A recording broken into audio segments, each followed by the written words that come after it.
salpak na yung charging cord, makikita ang lead light na charging siya.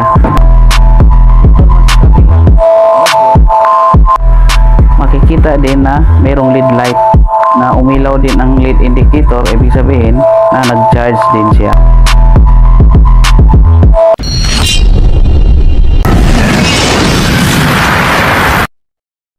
Magandang araw mga ka-solar, mga ka-DIYer, lalo na sa aking mga subscribers. Gagawa po tayo ngayon ng power bank gamit itong 1/2 na plywood, wood glue, martilyo at saka 18650 battery. Ang capacity ng ating battery na ating gagamitin ay 2500 milliamps at 16 na piraso. Pag ito nabuo lahat, 40,000 milliamps na sila. Itong mga cells na gagamitin natin, magkaiba ang brand. Merong Samsung, LG at Panasonic. Hindi po ito brand new. Galing ito sa battery ng laptop. Nabili ko lang po ito sa Shopee. Lahat ng ginamit ko sa aking solar setup, galing po lahat sa Shopee, mga second hand. Ganun pa man, dumaan din ito sa capacity tester, gamit lang ang GB2L3.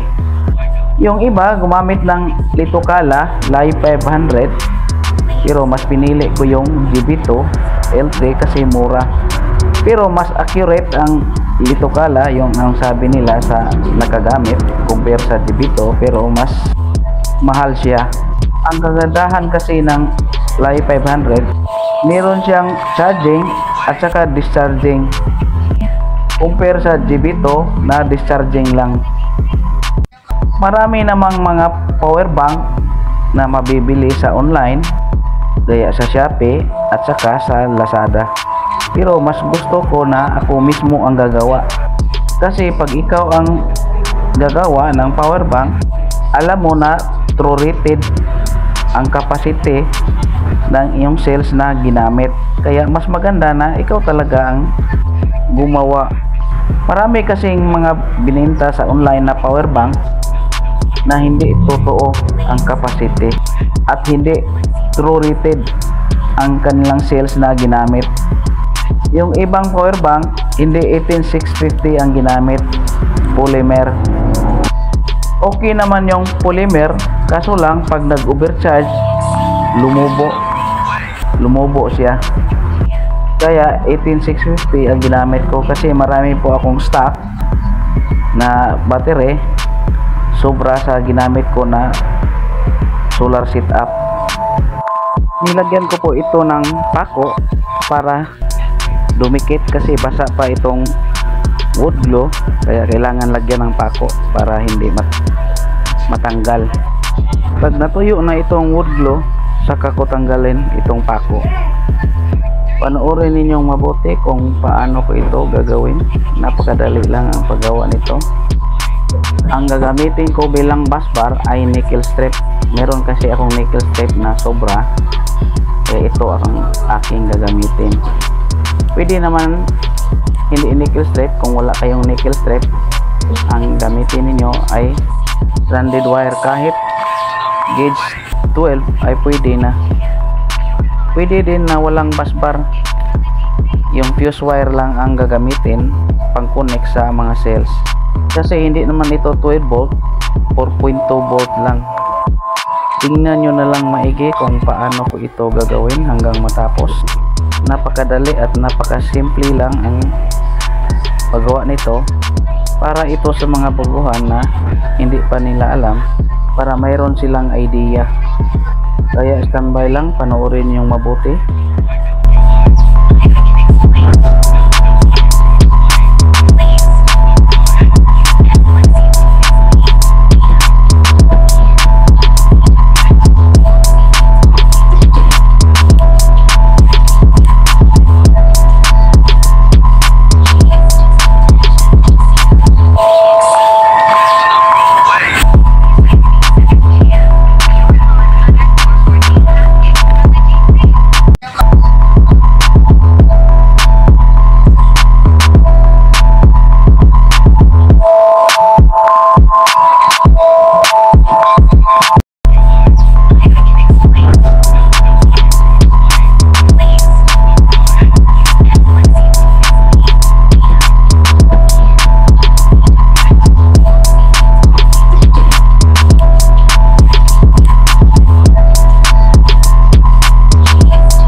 ito na, tapos na, na-connect na natin ang dalawang wire sa negative side at saka positive side, at i-test natin itong dalawang charging module na IP5328P.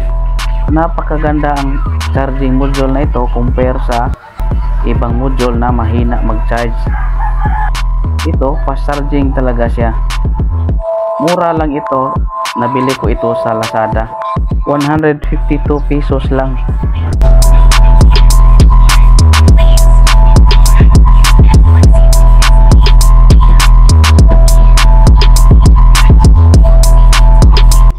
Dito sa kanyang box, binutasan ko na ito para maipasok itong dalawang charging module.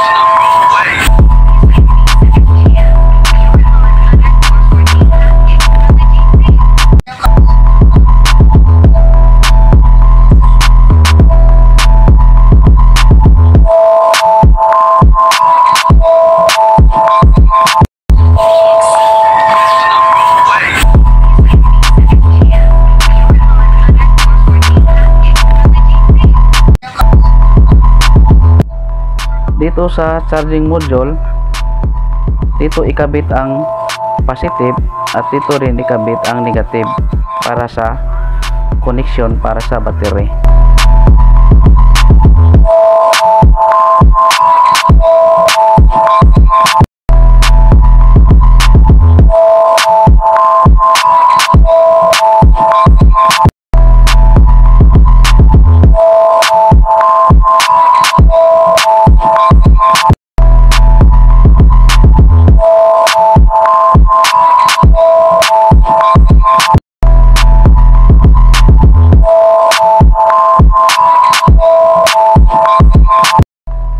Ito na, tapos ko na ikabit lahat. Ito na ang kanyang finished product. Kung napapansin niyo, ang ginamit ko ito sa bilang takip niya ay acrylic. 2mm po ang kapal nito, pero mas maganda yung 3mm, manipis lang.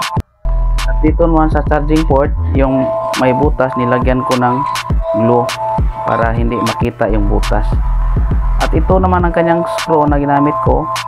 Screw ito sa computer, sa CPU. Mas maganda yung acrylic ang gagamitin para makita yung charging light indicator.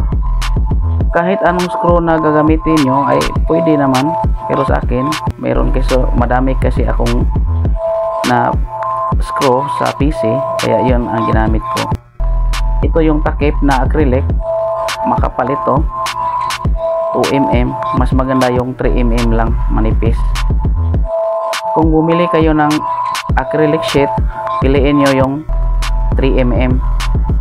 Depende na sa inyo kung ilang haba ang gusto nyo.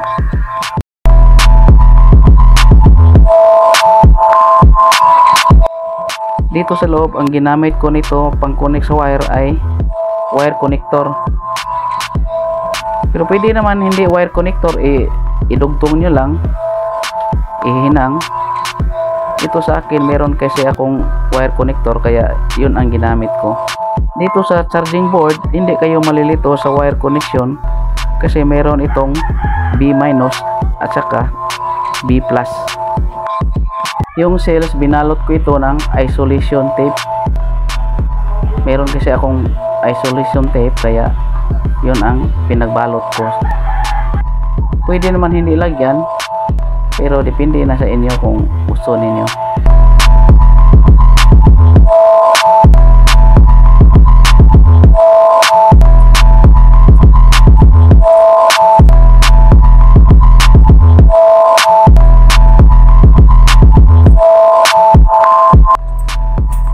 Pag naisalpak na yung charging cord, makikita ang lead light na charging siya. Makikita din na mayroong lead light na umilaw din ang lead indicator, ibig sabihin na nag-charge din siya.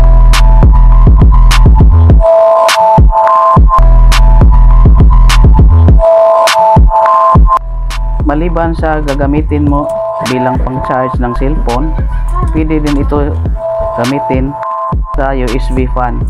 Pwede din gamitin ang 5 volt light na mayroong USB kasi ang board na ating ginamit ay 5 volt.